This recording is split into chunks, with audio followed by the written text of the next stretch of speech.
What's up, guys? Welcome back to my channel. So we're gonna go ahead and check out this final preview for Sonic Frontiers. I wasn't too excited about this, although I am a Sonic fan. I do but I'm a fan of the older games, on the Sega Genesis. That's how I grew up with that, But this just didn't give me the Sonic feels, but I want to give it a chance. So let's go ahead and check this final preview out.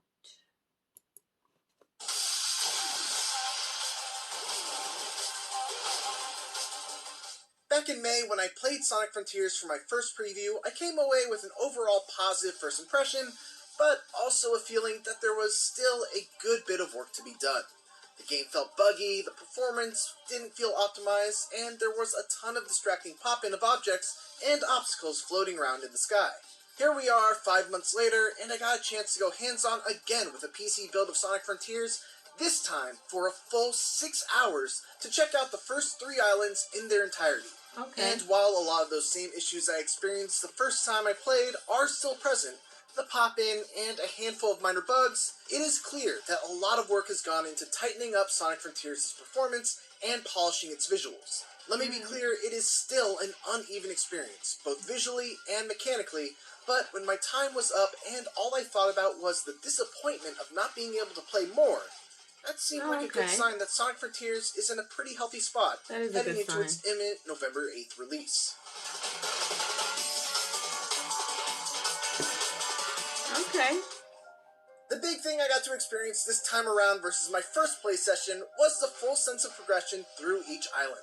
I've talked previously about how you need to collect portal keys to open up cyberspace levels, beat cyberspace levels to get vault keys, and use vault keys to unlock Chaos Emeralds, but there's another important element to the game flow as well: memory tokens.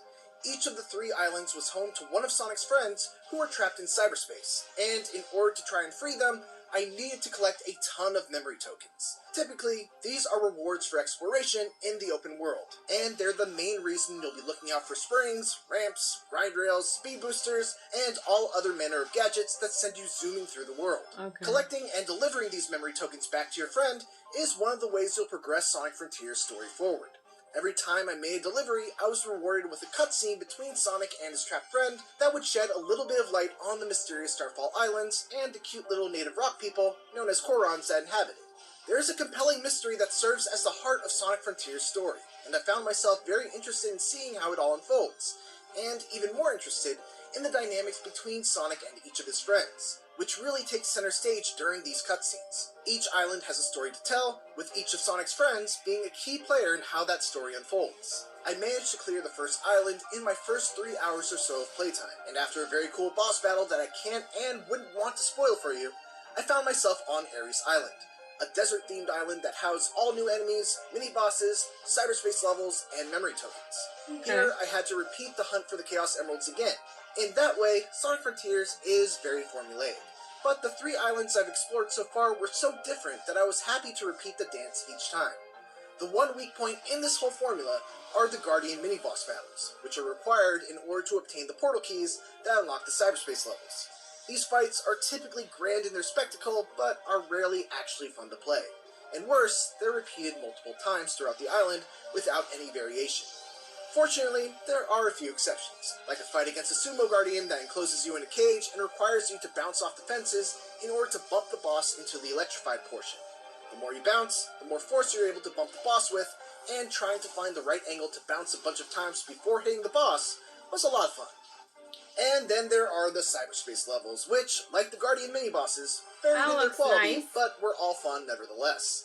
Each is a bite-sized traditional Sonic level that comes with 3 sub-challenges to complete, in addition to just beating the stage. They are: beat the level under the S-rank time limit, beat the level with a certain number of coins, and find all 5 red coins. Familiar. Even though these stages are very short, even by Sonic standards, I found that the short length of each one actually lent itself well to how replayable they were. I would retry some of them for 10 or 15 minutes, trying to find the optimum path that would get me to the exit in time for the S-rank clear, or trying to find that last red coin, or simply to try and see all the different paths that level offered.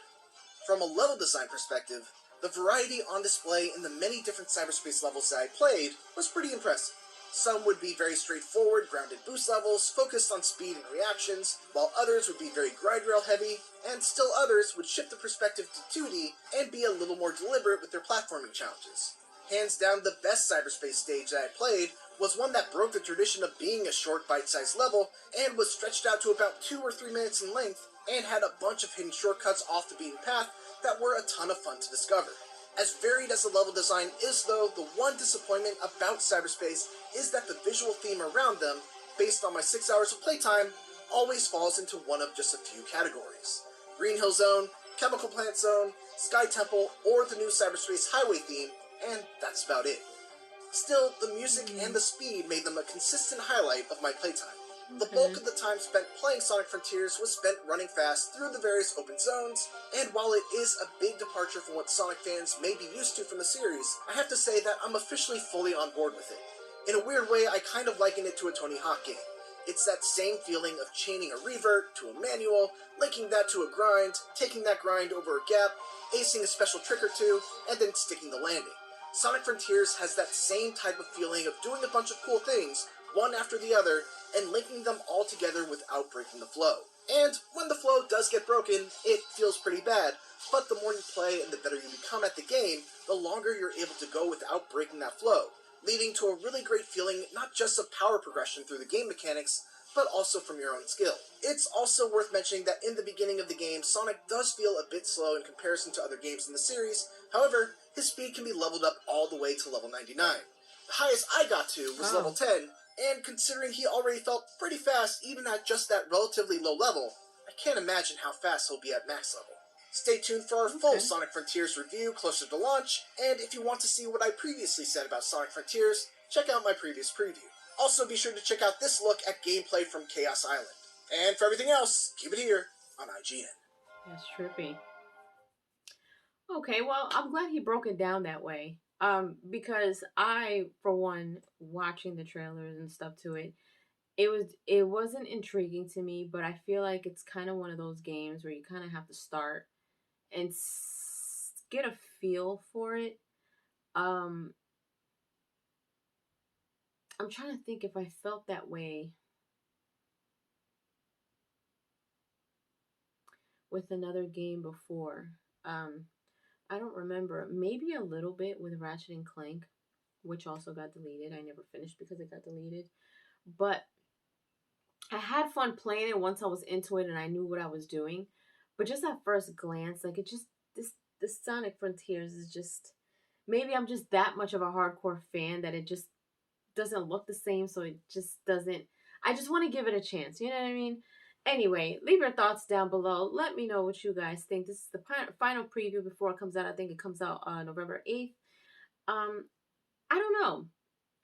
I don't know. It's probably just one of those games where you have to kind of start and go with it, and as you go, like he explained, he had the experience of just the more he understood it and the more he went, the more he actually liked it. He was disappointed that he couldn't play more. So we'll see. But leave your comments down below. Let me know what you guys think. Let me know if you enjoyed my reaction to this. And if you haven't done so, subscribe to my channel, hit like, share, and don't forget to hit the notification bell so you guys can get notified whenever I pop up on your feed. I'll see you guys later. Toodles!